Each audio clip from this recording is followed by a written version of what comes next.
Le 1er janvier 2060. À ma chère Yara. C'est étrange pour moi de t'écrire cette lettre, parce que tu ne la liras que de nombreuses années après ma mort. Je suis maintenant une vieille femme de 77 ans. Mais tu n'as que 10 ans et tu es encore une enfant. Pendant que j'écris ceci, je peux te voir dehors dans le jardin, vous jouer dans la neige avec mon frère, et les petits-enfants de Jean. Tout le monde est heureux, les enfants avec leurs vêtements très mouillés.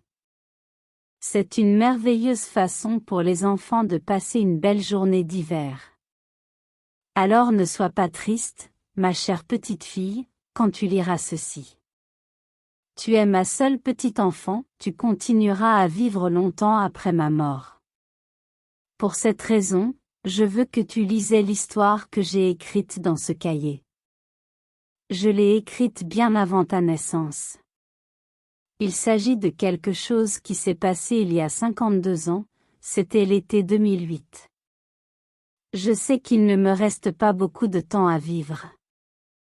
Mon cœur n'est pas fort. Mais tu es trop jeune maintenant pour écouter cette histoire, alors tu recevras cette lettre et mon cahier quand tu auras 25 ans. Ce n'est pas une longue histoire Yara, alors lis-la attentivement. Tout ce qui est écrit est réel. Chapitre 1. Rencontre avec Milo. Je m'appelle Sally Gardner. Je vis et travaille dans la petite ville de Moreton en Devonshire, une ville calme et endormie sur Dartmoor. Toute ma famille vit près de Moreton. J'ai 4 jeunes frères et environ 15 cousins. Et j'aime faire partie d'une famille nombreuse et bruyante. Mais c'est parfois trop bruyant, alors je vis seule dans un petit chalet à l'extérieur de la ville. Les gens vont et viennent toujours de la maison des parents ou la ferme de mon oncle, personne ne peut être seul dans une famille comme la mienne. J'ai rencontré Milo pour la première fois en juin à l'été 2008. Mon plus jeune frère Tom séjournait avec moi à l'époque. Il avait 14 ans et étudiait pour un examen spécial. Mais Tom n'aimait pas étudier et il passait la plupart de son temps à faire du vélo ou à pêcher avec des amis. Ce samedi-là, je me suis réveillée tôt, et j'ai entendu des voix à l'extérieur de ma fenêtre. C'était mon frère Tom et le vieux Bill, l'ouvrier agricole qui vivait dans le chalet à côté du mien. « Bonjour, jeune Tom. Allez-vous pêcher ?» Bill avait 76 ans, mais sa voix était toujours forte et claire. Je n'ai pas entendu la réponse de mon frère, mais le vieux Bill a ri, et dit, « Votre sœur ne veut pas que vous étudiez par une belle matinée comme celle-ci. N'est-ce pas ?» Mon frère a dit quelque chose et le vieux Bill a ri à nouveau. « D'accord, je ne le dirai pas à Sally. » J'ai entendu le vélo de Tom quand il est descendu la route. Je suis sortie du lit et j'ai regardé par la fenêtre. « Bonjour, Bill. » Je l'ai appelé. Tom ne réussira jamais son examen. Vous savez? Bill leva les yeux vers ma fenêtre. Allez, dit-il, le garçon veut aller pêcher. C'est samedi, n'est-ce pas? Il n'y a pas d'école aujourd'hui. Regardez la météo. Nous n'avons pas beaucoup de jours comme celui-ci. J'ai levé les yeux, le ciel était d'un bleu brillant et clair, mais il était blanc. C'était trop beau pour rester à l'intérieur. Je me suis habillée rapidement et j'ai couru hors du chalet sur le chemin menant à la porte ouverte. Les gens disent que Dartmoor est le dernier endroit sauvage d'Angleterre. Vous pouvez marcher, pendant des heures et ne jamais voir une maison ou un village. En hiver, c'est un endroit terrible lorsque les vents froids crient à travers les collines vides et que la neige tombe. Parfois, il est de 2 mètres de profondeur ou plus. Mais en été, la lune est belle avec ses fleurs brillantes et l'eau brune claire. Ses rivières et ruisseaux. J'allais à l'un de ces ruisseaux maintenant. C'était dans une très petite vallée, ce qui n'était que d'environ 10 mètres de large. Le ruisseau a coulé sur des rochers, et est tombé dans une petite piscine dans la vallée. Autour de la piscine, il y avait quelques petits arbres. Et de nombreuses plantes aquatiques vertes vives. C'était un endroit magique secret. Quand je suis arrivée, je me suis assise au bord de la piscine et j'ai posé mes mains dans l'eau fraîche. Le soleil était encore bas dans le ciel, et le seul bruit était de l'eau sur les rochers. Et puis j'ai vu un garçon, sous un arbre de l'autre côté de la piscine. Il était assis tout à fait immobile, en me regardant. Je me suis assise. Oh! Ai-je dit, tu m'as fait peur. Je ne t'ai pas vu. Désolé, répond le garçon, je ne voulais pas vous effrayer. C'est bon, dis-je gaiement. Je n'ai jamais vu quelqu'un d'autre ici. Comment avez-vous trouvé cette place? Je l'ai juste trouvée, dit-il. Eh bien, vous devez garder le secret maintenant, ai-je dit en lui souriant. N'en parlez à personne d'autre. Non, il a réclamé très sérieusement. Je ne le ferai pas. Il s'est levé et venu s'asseoir au bord de la piscine. Je l'ai regardé avec intérêt. Il avait environ 10 ans. Avec les cheveux bruns raides, les yeux très bleus. Je ne pense pas te connaître, ai-je dit. Je connais la plupart des enfants ici, puisque j'enseigne à l'école Milton. Vous êtes en vacances dans le Devonshire? Il m'a regardé et a souri. Vous ne ressemblez pas à une enseignante, a-t-il dit. Vous avez l'air trop jeune. J'ai ri. J'ai les cheveux roux courts. Et je ne suis pas très grande de taille. Mon frère Michael me dit toujours que j'ai environ 16 ans. J'ai 25 ans, ai-je dit. Et je suis enseignante depuis quelques années. Que enseignez-vous? Demanda le garçon. Ses cheveux sont tombés sur ses yeux et il les a repoussés. Français, anglais, un peu de maths. Il avait l'air intéressé. Quel genre de maths? J'ai été surprise. La plupart des garçons de son âge ne voulaient pas parler de leçons scolaires. Le football ou le dernier jeu vidéo, oui. Mais pas les maths. Je lui ai parlé de mes cours de mathématiques avec les enfants de 10 ans à l'école. Il m'a regardé. C'est tout? Il a demandé. Je ne le comprenais pas. C'est beaucoup de travail pour une année, ai-je dit. Et c'est très difficile pour certains enfants. Le garçon ne dit rien, et semblait triste. C'était un garçon étrange, et quand il parlait, il semblait plus âgé qu'il ne l'était. C'est où ton école? J'ai demandé. Il n'a pas répondu et a regardé la piscine. Le soleil était plus haut dans le ciel maintenant et il commençait à faire chaud. J'ai essayé à nouveau. Peut-être était-il l'un de ces enfants très intelligents avec un cerveau, comme des ordinateurs, qui aimaient parler de choses comme les mathématiques. Que fais-tu dans tes cours de mathématiques? Alors j'ai demandé. Il m'a expliqué, et a parlé pendant plusieurs minutes. J'étais étonnée. C'était des maths pour des gens comme Einstein, pas pour des enfants de 10 ans. Que as-tu appris d'autre dans ton école? J'ai demandé. Il a décrit toutes ses leçons. Et je suis devenue de plus en plus étonnée.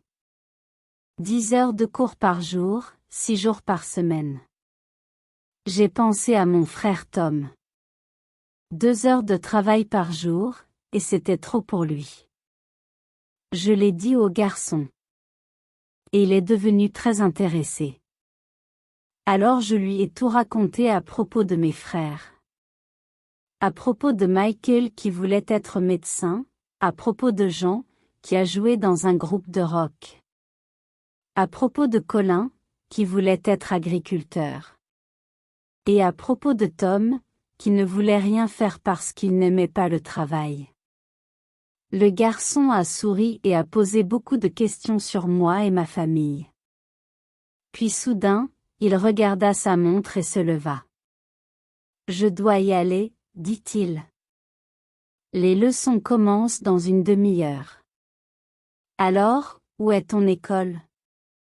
Est-ce près d'ici? Pendant une seconde ou deux, il n'a pas répondu. Puis il a dit lentement. C'était à Bedworth sur la lande. Je n'en ai jamais entendu parler. Je me suis levé et je lui ai souri. Je reviendrai probablement ici demain. Seras-tu ici? Je ne sais pas, son visage était immobile et sérieux. Cet endroit est notre secret, ai-je dit. Je ne le dirai à personne.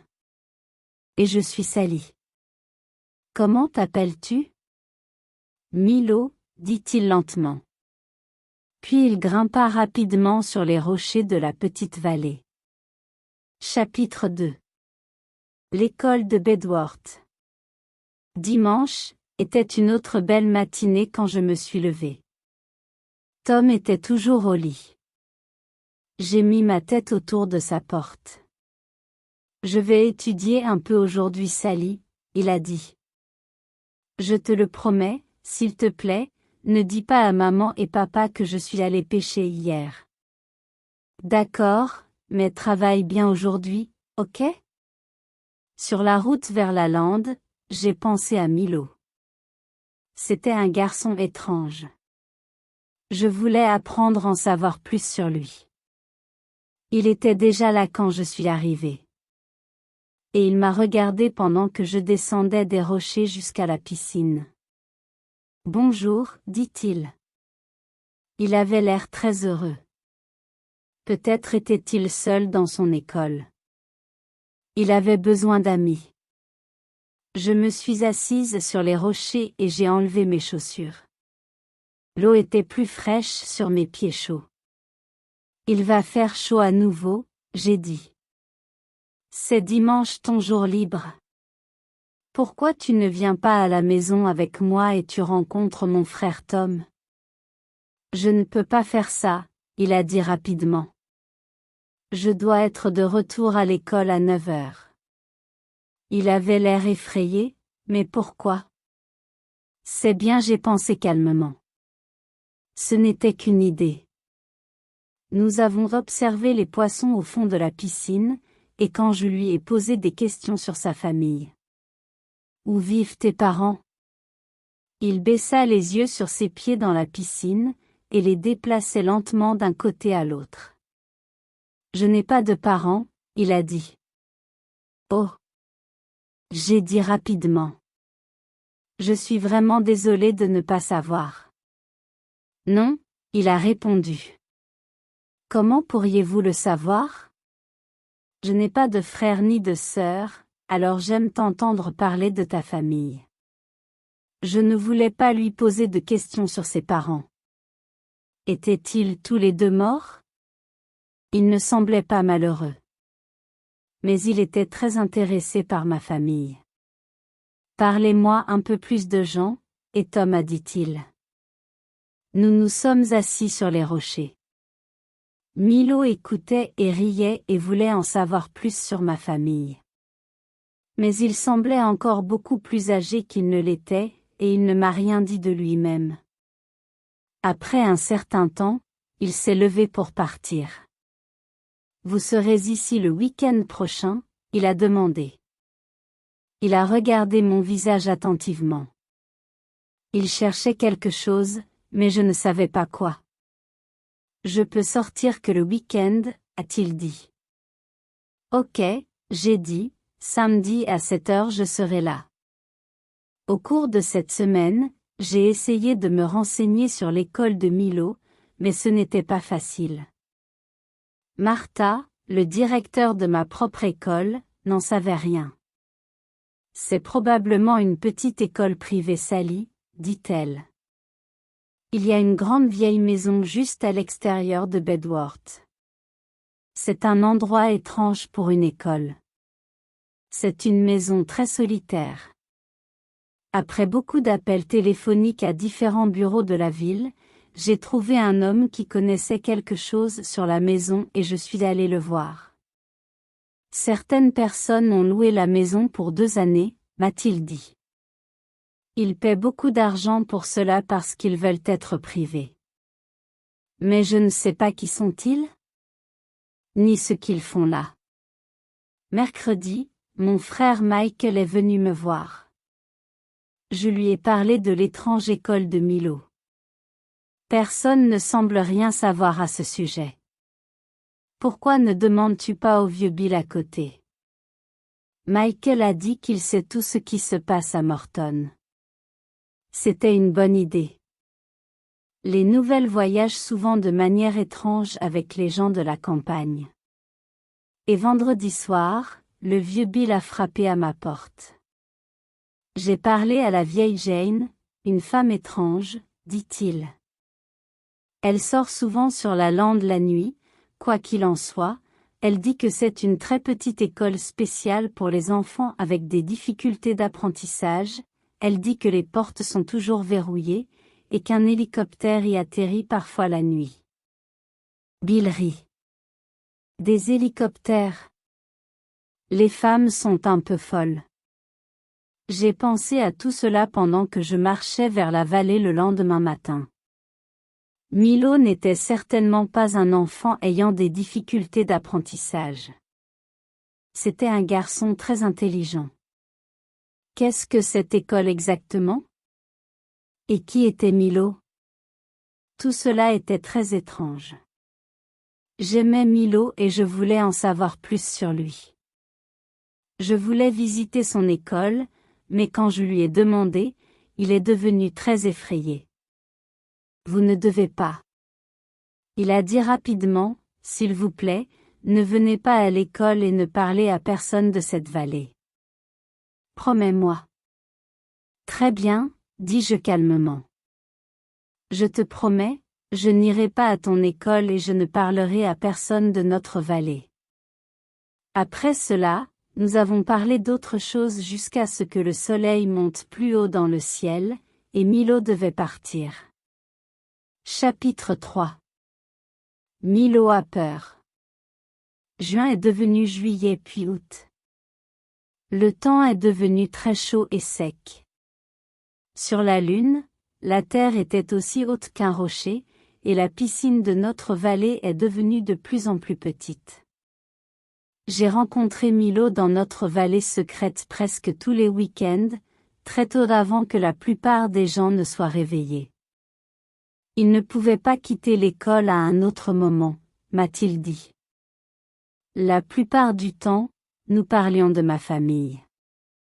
Milo voulait tout savoir sur moi et mes frères, notre vie à la maison, nos écoles, nos dortoirs, nos amis. Il s'intéressait à tout. Nous sommes devenus de bons amis. Parfois, nous étions comme mère et fils, parfois sœur et frère. Certains jours, Milo était joyeux et riait beaucoup. D'autres jours, il était triste et calme. Je ne le comprenais pas vraiment, mais je savais une chose sur lui. Il était seul, je semblais être son seul ami. Un dimanche matin, je buvais du café dans ma cuisine quand Tom et Michael sont apparus à ma porte arrière. Nous allons à la pêche, Tom a dit, mais nous avons besoin d'un petit déjeuner d'abord. Eh bien, j'ai du gâteau, j'ai dit. Vous pouvez en avoir une partie. Et toi, Michael? Café s'il te plaît. Où vas-tu, Sally? Qu'est-ce que tu vas faire? Rencontrer Milo sur la lande. Sally a son petit ami secret, dit Tom la bouche pleine de gâteau. Ce n'est pas un écolier. Il a environ 30 ans. Il est grand, sombre, beau. Ne sois pas idiot. Tom. J'ai dit. Michael commençait à rire. Tom a pris un autre morceau de gâteau avant que je puisse l'arrêter. Je vais le dire à William, dit-il. William était mon petit ami. C'était un ingénieur et travaillait en Écosse cette année-là, donc nous ne nous voyions pas très souvent. L'homme sur la lande s'appelle Damien, Tom a continué, il a beaucoup d'argent et il est. Tu vas te taire? J'ai dit et arrête de manger mon gâteau. Va-t'en et ne tombe pas dans la rivière. Tom a ri, et a pris le dernier morceau de mon gâteau et a couru vers la porte. Michael le suivit, merci pour le café. Il a crié, je vais pousser Tom dans la rivière, n'est-ce pas? Oui s'il te plaît, j'ai répondu. Quand je suis arrivé dans la vallée, Milo était déjà là. Il semblait inquiet de quelque chose. Nous avons parlé pendant quelques minutes, mais il n'écoutait pas vraiment. Je dois y retourner maintenant, Sally. Il a dit soudainement, je pense que quelqu'un m'a vu ce matin quand je partais. Mais vous ne pouvez pas sortir même un dimanche? Soudain, j'étais très en colère. Votre école est un endroit terrible. C'est comme une prison. Oui, dit Milo très doucement. C'est peut-être une prison. Milo, dis-je rapidement. Nous pouvons faire quelque chose. Il s'est levé. Non, je dois y aller. Il se retourna et grimpa sur les rochers. Quand il m'a regardé. Serez-vous ici samedi prochain, Sally? Oui bien sûr. Je l'ai répondu, et tu peux venir à mon chalet à tout moment. Tu le connais, n'est-ce pas? Mais il était déjà au sommet des rochers. Je suis montée et je l'ai regardé pendant qu'il courait rapidement sur le mort. J'étais inquiète. De quoi ou qui avait peur Milo? 2 jours plus tard, je suis allée à l'école de Milo. J'avais un plan et j'ai préparé une bonne histoire. Oh!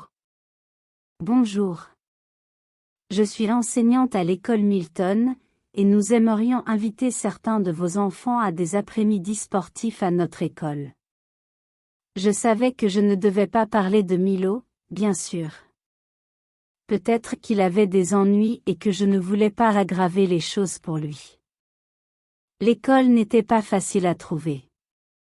Il n'y avait pas de nom, et il y avait un au mur tout autour des grands jardins. Les portes étaient verrouillées, et je ne pouvais pas voir l'établissement parce qu'elle était derrière des arbres. Je me suis recroquevillée à travers les portes. Y a-t-il quelqu'un? Mais rien ne s'est passé et personne n'est venu. J'ai rappelé plus fort. Toujours rien. J'ai secoué les portes avec colère. L'endroit ressemblait de plus en plus à une prison. J'avais un sentiment étrange. Quelqu'un me regarde, pensais-je. J'ai regardé dans les arbres, mais il n'y avait personne. J'ai appelé et j'ai attendu et regardé pendant environ une demi-heure. Puis je suis rentrée chez moi. Samedi, je reparlerai à Milo, j'ai pensé que je voulais savoir de quoi il avait peur. Chapitre 4. Milo raconte son histoire. Ce samedi-là, alors que j'attendais au bord de la piscine au petit matin, à moitié clair. J'ai pensé à Milo. Peut-être que je ne m'inquiétais de rien, mais il semblait y avoir un mystère sur l'école de Milo et je n'aimais pas les mystères. J'ai entendu un bruit derrière moi et je me suis tournée pour regarder. Milo, j'ai appelé joyeusement. Salut, comment vas-tu? Il est venu et il s'est assis à côté de moi. Je n'ai pas beaucoup de temps, Sally. Il a commencé à la hâte. Je dois revenir, mais je devais venir vous dire que je ne peux plus revenir. C'est la dernière fois. Mais pourquoi, quel est le problème? Que s'est-il passé? Vous êtes venu à l'école, Sally? Je vous ai demandé de ne pas le faire. Et les caméras vidéo se balancent aux portes. Le professeur nous a montré la vidéo, et a regardé nos visages. Je ne pense pas que mon visage montrait quoi que ce soit, mais je n'en suis pas sûre. Et il me surveille très attentivement maintenant. Cela pourrait être trop dangereux pour moi de sortir à nouveau. Nous ne pouvons pas sortir des portes, a déclaré Milo. C'est une école où les ordinateurs contrôlent les portes et les caméras vidéo, mais je peux entrer et sortir secrètement parce que j'ai appris à changer les programmes informatiques. C'est assez facile à faire. Oui, ai-je dit faiblement. Oui, j'en suis sûre. Mais pourquoi ne pouvez-vous pas sortir? Pourquoi votre école est-elle si secrète, comme une prison?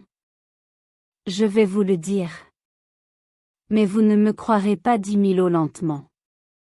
Ses yeux bleus me regardaient tristement. Et je me suis soudainement sentie très désolée pour lui. Essaie, dis-je en lui souriant. Je peux croire deux choses impossibles avant le petit déjeuner. Un rapide sourire allait et venait sur son visage. Il baissa les yeux vers la piscine, puis se tourna vers moi et commença. Vous pensez que je suis différent des autres enfants? Et c'est vrai. Je suis différent. Nous font partie une expérience scientifique en génie génétique. Je n'ai pas des parents parce que j'ai été fait par des scientifiques. Dans une bouteille en verre dans un laboratoire. Il y a beaucoup de bébés de laboratoire comme moi. Et les scientifiques ont choisi nos gènes très soigneusement parce qu'ils voulaient nous rendre plus intelligents que les enfants ordinaires. Nous devons étudier très dur et faire le meilleur usage de nos cerveaux spéciaux. Et nous avons les meilleurs professeurs du monde qui sont des gens célèbres de toutes les sciences. Nous deviendrons les leaders du monde de demain. Les hommes et les femmes de pouvoir. Il s'arrêta un instant et poussa les cheveux hors de ses yeux. Puis il a continué. L'expérience a commencé il y a 10 ans. Nous sommes les premiers enfants du nouveau monde. Et nos professeurs nous disent que nous ne devons jamais parler aux gens ordinaires. Eh bien, j'ai enfreint cette règle. Vous ne me croyez pas? Eh bien, ai-je dit prudemment. C'est certainement une histoire surprenante. Il se retourna et me regarda. Il était assez calme et très sérieux. C'est vrai, Sally. Chaque mot. Je ne comprends pas vraiment. C'est qui? J'ai dit. C'est un groupe de scientifiques du monde entier. Ils ont commencé l'expérience et c'est très, très secret. Ils avaient peur que les gens ne l'aiment pas. Ils vont essayer de l'arrêter. Ils nous gardent donc en petits groupes. Et nous nous déplaçons d'un pays à l'autre. Il y en a où? Il y en avait 20 dans mon groupe. Et nous avons vécu dans 6 pays différents. Nous n'appartenons à rien, et nos écoles sont toujours comme des prisons. Mais tu ne penses pas que les enfants veulent s'échapper? Ai-je demandé. Pourquoi le devraient-ils? Ils savent qu'ils sont différents et spéciaux. Ils savent qu'ils auront une vie de succès et de pouvoir, et ils ne veulent pas être avec des gens ennuyeux et ordinaires. Ils ne vont pas être des gens très gentils, n'est-ce pas? Probablement pas. Mais ce n'est pas important pour eux, mais qu'en est-il de toi, mon amour? Moi oui, je pense qu'ils ont fait une erreur avec mes génies. J'enfreins les règles, et je veux être ordinaire. J'aimerais bien vivre dans une famille comme la vôtre, et aller pêcher avec Tom le matin. Il regarda dans la piscine. Son visage avait l'air très triste. Mais pourquoi pas? Il n'y a rien de mal à cela. Si Sally. Je dois me comporter comme les autres ou je serai un danger pour eux. Il y avait une fille dans notre groupe. Elle pouvait dessiner les images les plus merveilleuses. C'était une fille très intelligente, mais parfois elle était un peu folle. Elle avait l'habitude de crier et de se jeter. Personne ne pouvait l'arrêter et elle allait de pire en pire. Puis un jour, elle a disparu. Je pense qu'ils l'ont tuée. Je l'ai regardée. Milo, c'est un meurtre. Ils ne peuvent pas faire ça. Si. Elle a fait partie d'une expérience qui s'est déroulée jeune. Et qui va les arrêter? Ses parents? Les yeux intelligents de Milo me regardèrent calmement. Soudain, j'ai eu terriblement peur. Milo, j'ai dit rapidement. Tu dois rentrer à la maison avec moi maintenant immédiatement. Non. Sally, dit Milo avec sa petite voix douce. Je sais que vous voulez m'aider, mais vous ne pouvez pas, s'il vous plaît ne venez plus à l'école et n'essayez pas de me voir. Je n'appartiens pas à votre monde. Je ne pourrai jamais en faire partie maintenant. Je ne le serai jamais. Je dois donc y retourner. Mais je vais faire attention maintenant, je serai très prudent. Ils ne m'attraperont pas. Je suis aussi intelligent qu'eux. Oh mon Seigneur! J'ai pleuré. Je sais que tu l'es, mais tu es un garçon. Tu ne peux pas combattre le monde seul. Ses yeux étaient trop brillants. J'ai levé la main vers lui, mais soudain il s'est levé avant que je puisse l'arrêter. Il grimpait rapidement sur les rochers de notre vallée. J'ai sauté aussi.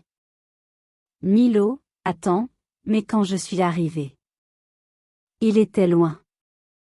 Il courait comme le vent à travers la lande vide, courant trop vite pour que je ne puisse pas l'attraper. À la maison, j'ai essayé de penser calmement. Que dois-je faire? Aller à l'école et essayer de retourner Milo? Mais est-ce que je croyais vraiment son histoire? Les enfants qui étaient faits dans des bouteilles en verre dans des laboratoires, c'était impossible, irréel, fou. Soudain, je me suis souvenu d'une vieille amie d'école, Angela. Elle était scientifique et travaillait dans un célèbre laboratoire à Londres. Je pensais qu'elle connaissait le génie génétique, et je dois en apprendre davantage à ce sujet avant de revoir Milo. Je suis allée à Londres et je suis allée voir Angela. Elle a été très serviable et j'ai appris beaucoup de choses sur le génie génétique. De nouveaux types de plantes sont fabriqués chaque année, et c'étaient des expériences réussies avec des animaux de ferme. Il était scientifiquement possible de faire des gens, mais bien sûr, aucun pays au monde ne l'a fait. Quand je suis rentrée à la maison le dimanche, il faisait déjà sombre et le vieux Bill attendait près de ma porte d'entrée. « Ah, vous voilà, dit-il. J'ai quelques nouvelles pour vous. Cette école dont vous m'avez parlé. Et alors? J'ai dit rapidement. Ils sont partis, Bill a dit qu'il avait tout pris et qu'il était parti. Ils y sont allés hier soir. Je l'ai regardé. C'est impossible. Non, a dit Bill. Il n'y a plus personne dans l'endroit où ils étaient, ils sont disparus. J'ai fait demi-tour et je suis remonté dans ma voiture. J'ai roulé aussi vite que possible jusqu'à l'école. Mais Bill avait raison. Les portes étaient ouvertes et il n'y avait aucune lumière nulle part. Au clair de lune, j'ai marché à travers les arbres et j'ai regardé la maison. Les fenêtres sont mortes et vides.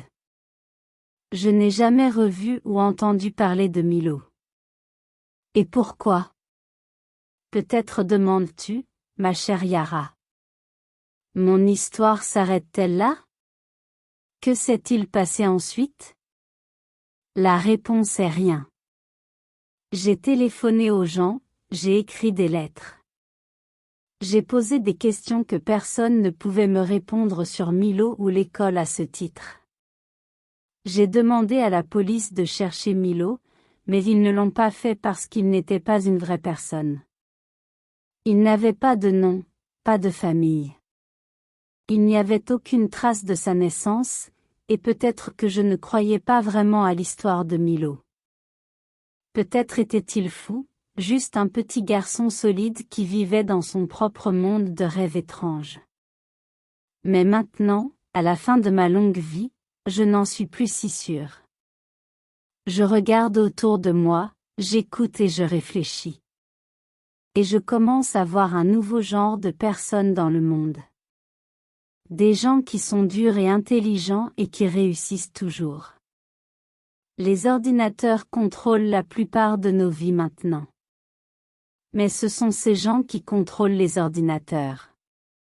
Ils obligent les ordinateurs à écrire les programmes et à contrôler l'information qui entre et sort des ordinateurs. Ils ont de plus en plus de pouvoir. Ils se ressembleront aussi. Ils sont toujours grands et beaux et vous n'entendrez jamais parler de leur famille. Qui sont-ils? D'où viennent-ils? Je pense que l'histoire de Milo était vraie, Yara. Je pense que ce sont les gens du Nouveau Monde qui sont faits dans des laboratoires et qui sont formés pour utiliser leur cerveau, mais jamais pour écouter leur cœur. Et dans 15 ans, quand tu liras cette lettre Yara, il y aura de plus en plus de ces gens du Nouveau Monde. Je pense que le monde deviendra un endroit dangereux et effrayant. Quand vous commencez des choses comme ça, où vous arrêtez-vous? Prends soin de toi Yara. Prends soin de toi. Ta grand-mère aimante. Yara ferma le vieux cahier de sa grand-mère. Elle se dirigea vers la fenêtre et regarda le ciel du soir. Un taxi aérien a volé tranquillement vers une base aérienne sur le toit suivant.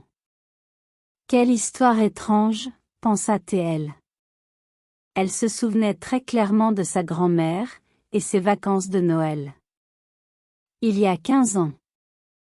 La maison était pleine de cousins qui précipitaient les femmes dehors et lançaient des boules de neige partout. Des beaux jours pensa Yara.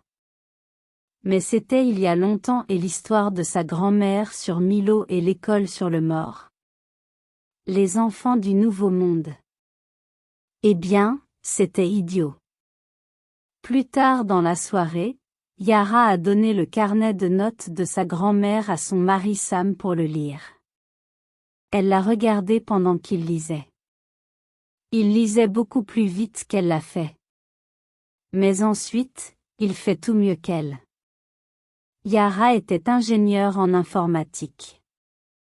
Un très bon ingénieur. Mais Sam écrit des programmes informatiques. Il était très intelligent et ses programmes étaient toujours meilleurs que les autres. Bientôt Sam posa le cahier et rit. Eh bien, il a dit. Donc, votre grand-mère savait tout à ce sujet il y a 67 ans. Savait à ce sujet? Mais ce n'est pas vrai, n'est-ce pas? Bien sûr, c'est vrai Yara. Tu es marié à l'un d'entre eux. Tu ne le savais pas? Yara le regarda. Tu veux dire? Sam est venu et s'est assis à côté d'elle. Oui Yara. Comme Milo, j'ai été fait dans un laboratoire. Pas né. Nous pouvons le faire beaucoup mieux maintenant, tu sais. Mais pourquoi ne me l'as-tu pas dit? Je pensais que tu le savais, dit Sim en souriant. C'était un grand secret chez ta grand-mère, mais ce n'est pas maintenant. Yara regarda le carnet de notes de sa grand-mère. Mais ce n'est pas naturel. Ne sois pas idiote, dit Samedi.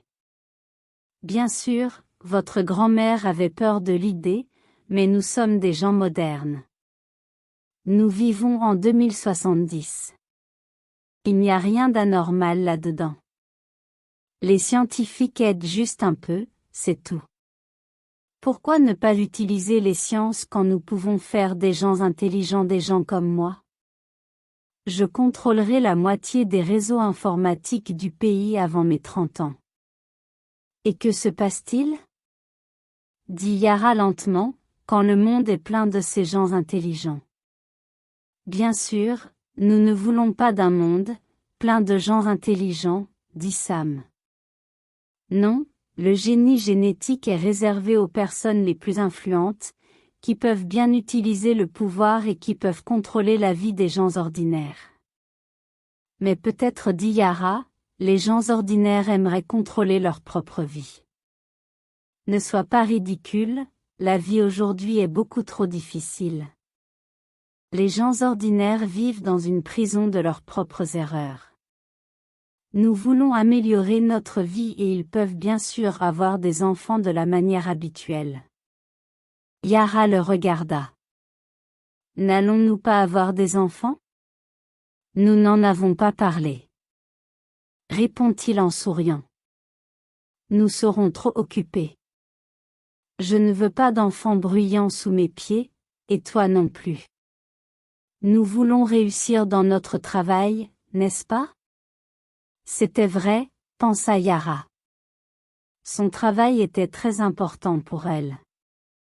Elle se souvenait encore de la maison de sa grand-mère, pleine d'enfants tout le temps.